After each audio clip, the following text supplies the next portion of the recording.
Okay sir, 80% কাজ আমি সম্পন্ন করে ফেলছি, মাত্র 20% কাজ আমি কাজটা এখনই রেডি করে দিচ্ছি। নো প্রবলেম, ডোন্ট ওয়ারি, এখনই শেষ করে দিচ্ছি।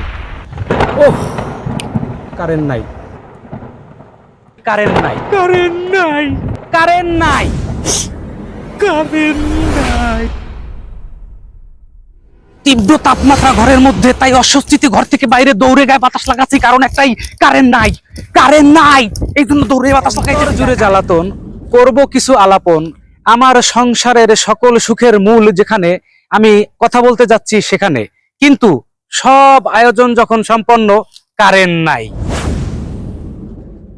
রড বালু সিমেন্ট এবং মিস্ত্রি পর্যন্ত রেডি, কনস্ট্রাকশনের কাজ যখন শুরু হবে ঠিক তখনই কারেন্ট নাই।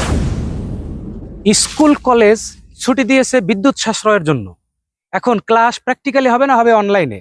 যখনই সন্তান বলল যে বাবা অনলাইনে ক্লাসের জন্য প্রস্তুতি নাও, আমি প্রস্তুতি নিয়ে যখনই কাজ শুরু করলাম, কারেন্ট নাই, কারেন্ট নাই।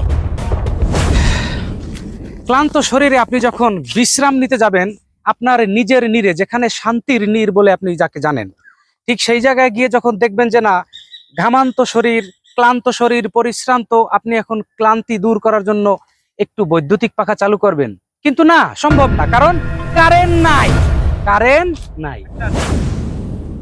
গ্যাসের মূল্য বৃদ্ধি, এজন্য গ্যাসের দ্বারা রান্নার একটা অসম্ভব হয়ে দাঁড়িয়েছিল, তাই গ্যাসের স্টোভ এবং গ্যাসের বোতলজাতক যে সিস্টেম, সেটাকে বাদ দিয়ে বিদ্যুতে রান্না বান্নার ব্যবস্থা করব। সেজন্য ব্যাপক অর্থ খরচ করে কি করলাম, রাইস কুকার এবং ইলেকট্রিক যে সকল সরঞ্জাম সেগুলি কিনলাম। কিন্তু যখন খাবার খাওয়ার প্রস্তুতি নেব, তখন আর রান্না হয় না, খাবারও হয় না। কেন?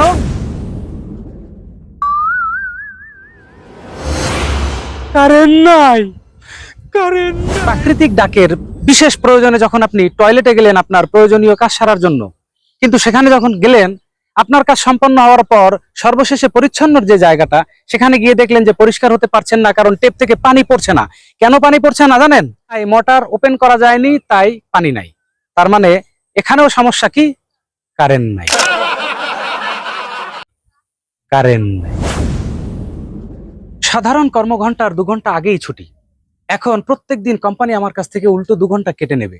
যেখানে 2 ঘন্টা ওটি করলে আমি এক্সট্রা টাকা পেতাম, এখন সেই এক্সট্রা টাকা তো পাবোই না, বরং আমার আসল যেই টাকা, কর্মঘণ্টা 8 ঘন্টা, সেখান থেকে 2 ঘন্টা করে কোম্পানি আমার কাছ থেকে কেটে নিচ্ছে। কারণ যে বিদ্যুৎ না থাকার কারণে কোম্পানি বন্ধ হয়ে যাচ্ছে, জেনারেটিং সিস্টেম, সেখানে আবার তেলের দাম বেশি। সব মিলিয়ে আমি এখন স্বাভাবিক কার্যক্রম, আমি চাকরির যে পেশা, সেই পেশাও ঠিক করতে পারতেছি না। কারণ কি জানেন? কারেন্ট নাই, চাকরিও ঠিক মতো করতে পারতাছি না, কারেন্ট নাই।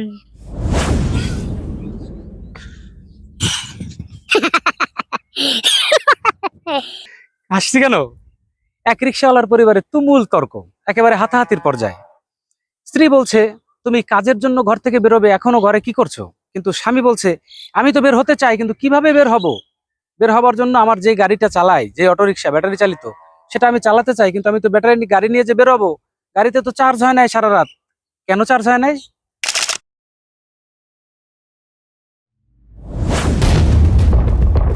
যেখানে প্রচুর পরিমাণে বৈদ্যুতিক খুঁটি আছে এবং সেখানে তারের প্রচুর জঞ্জাল রয়েছে, কিন্তু দুঃখের বিষয় হচ্ছে তারে যতই ভরপুর এবং জঞ্জাল থাকুক না কেন, সেই তারের মধ্যে কিন্তু আসলে কারেন্ট নাই। কি নাই? কারেন্ট নাই। দিন শেষে বিদ্যুৎ না থাকায় যে সকল সমস্যাগুলি ফেস করলাম, বিদ্যুৎ অফিসে ফোন করে বলবো যে কারেন্ট নাই, কারেন্টটা আপনারা পাঠিয়ে দিন অথবা চালু করে দিন, কিন্তু সেই ফোনটা করতে গিয়ে দেখি মোবাইলে চার্জ নাই। আর কেন মোবাইলে চার্জ নাই জানেন? কারেন্ট নাই, কারেন্ট নাই।